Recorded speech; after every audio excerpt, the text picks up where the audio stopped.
I hated YouTube at that point.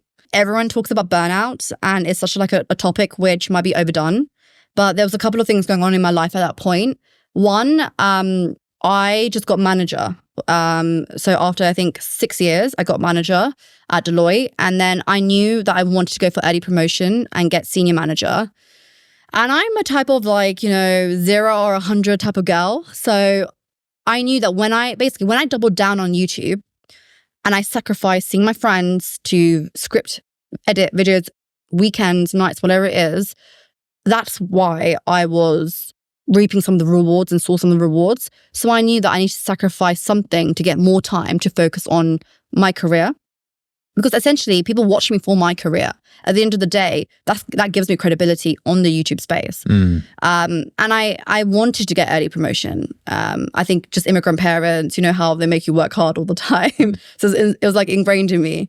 So that happened. I got put onto a really, really shit project where it was just me doing 3 people's work.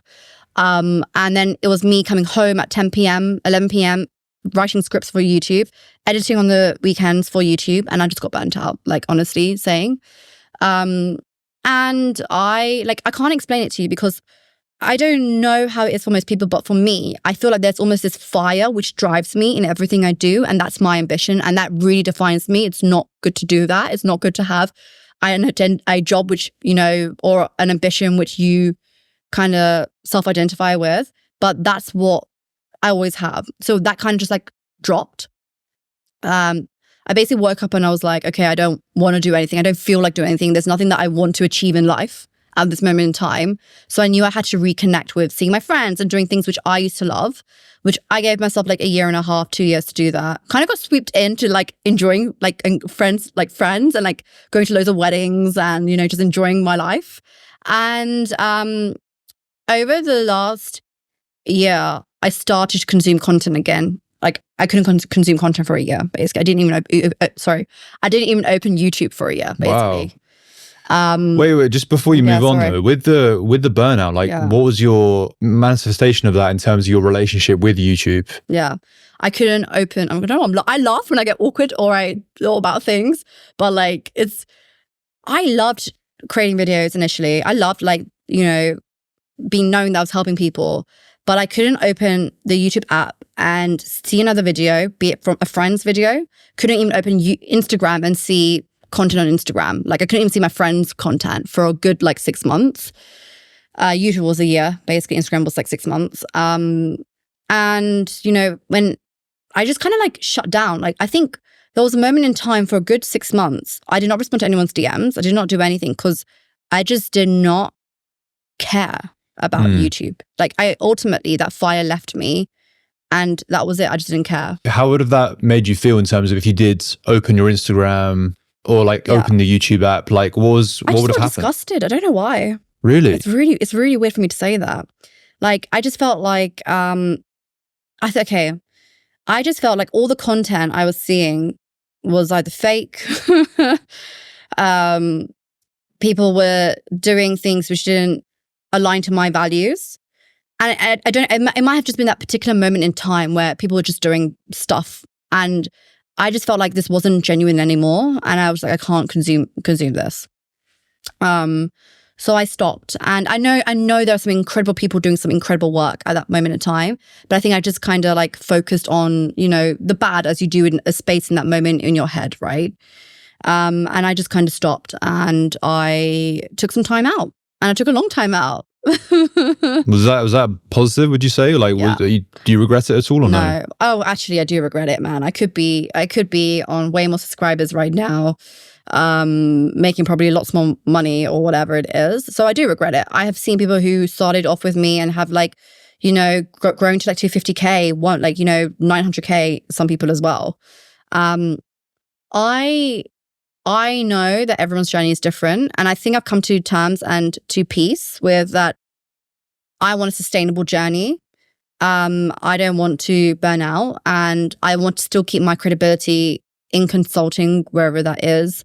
And my job. A lot of people cop out, quit their jobs, and then still do YouTube talking about career, for instance. Like, I don't want to be that person. I want to try to balance both. And I think for me, like, I'm coming to this healthy moment now where I think I can do that. I'm also in the right headspace to do that. How can you do YouTube just generally to people listening? Like, YouTube is a side hustle. Is it a good thing, or is it something that you should double down on early doors? Or like, what does that look like? I think everyone should do YouTube. I love it. I genuinely think that it depends on your ambitions. If you want short-term money, YouTube is not the place. But if you care about the long term, and care about the,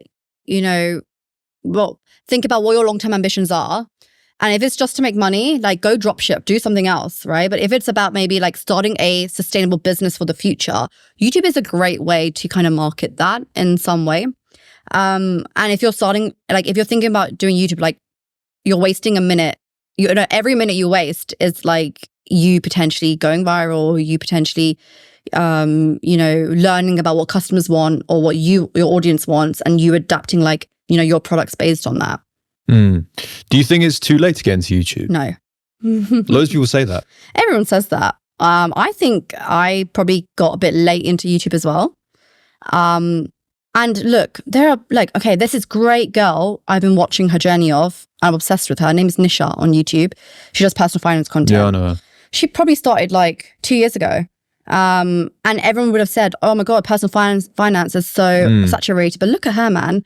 Like, kudos to her. She's doubled down on personal finance. All she talks about is personal finance. She's really good. She's really good. And she has like a really simple template in the way she talks, right? Like, there's no fancy animations like most of the time. And like, it just shows that initially, like, she started off quite basic. And I know like now she's doing like some really cool stuff with animations, etc. But like, she just spoke to the camera 2 years ago. Yeah. Personal finance was saturated. And like, she totally bossed it, right? Yeah, and she was in investment banking before, and she quit investment banking to do YouTube full time, which is crazy. Which is crazy. Which brings my question to you of, at that sort of crossroads where you were thinking, I want to focus more time on my career, and you did say like you regret maybe not carrying on with YouTube. Yeah. Was there a moment where you were like, you know what, I've been in consulting for a while now. I think I've got enough credibility as a consultant. Yeah. Let me just do YouTube full time. I think people watch me for my growth as a consultant and my career growth. I think if I had left consulting, that credibility just goes. Like, why would they keep watching me personally? Like, I wouldn't watch someone who decided to quit, like, quite early on in her career because if she wants to talk about what manager life is or what senior manager life is, she can't, okay? There was a moment I was like, okay, let me think about quitting Deloitte and just trying and just seeing how this goes with YouTube. But I was like, man, I don't have enough money.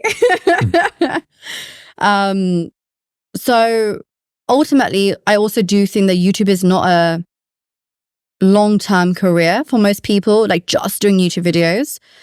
I think you have some people who have made that, and they are rare. Like Ali Abdaal is someone, again, who's done that bottom up, but it's incredibly rare, right? And you kind of get the spotlight effect just because you see a couple of people doing that. Means that, they made their lives the whole thing. But actually, like, I think content creators is like a cyclical thing. People come, people die, or like their career dies as a content creator. Yeah. There's not many content creators who have been there from 10 years ago, still YouTubing today, right? There's a few, but majority, I would say like 90% or even 95% aren't there.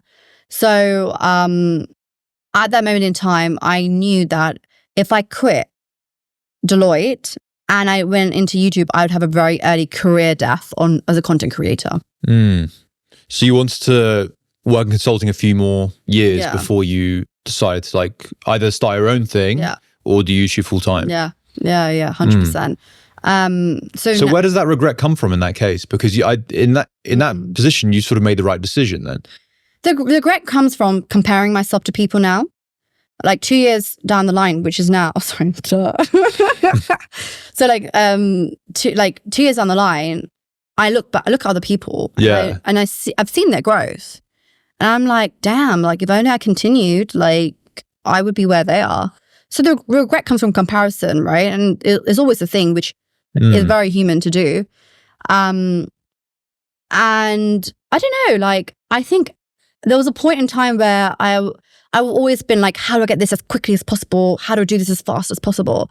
But actually now I'm like, actually, after I went through burnout and that whole healing process after it, I was like, actually, I want to do this sustainably as possible. So even if I don't get 20K or 25K or 100K in the next 2 years, I'm okay. Like, I know the value of smaller communities and I know the value of my mental health now.